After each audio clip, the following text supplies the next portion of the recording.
Tapos guys, ilagay mo na yung baboy mo guys. Ang laki naman ito ng pagkahiwa ng baboy, oy. Nagdadali talaga itong naghihiwa ng baboy natin.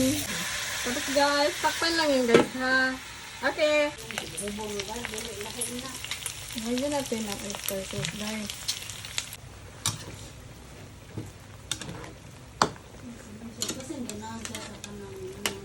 Patis!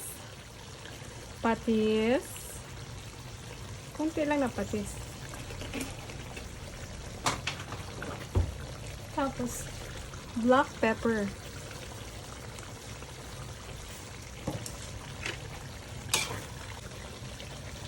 Tapos, lagyan natin ng 1 tablespoon of sugar.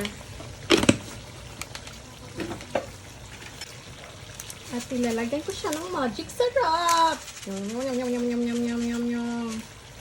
Yan lang. Halo mo. Pag okay na yung lasa niya,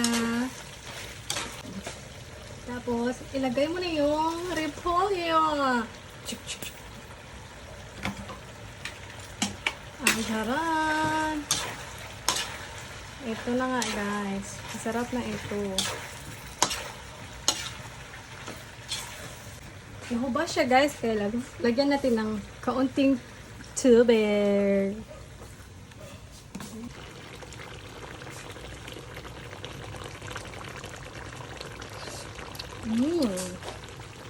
Okay na guys, sigurado ako. Taob ang bahaw na to. Taob ang bahaw mo. Kung may bahaw ka. Ooh, yummy.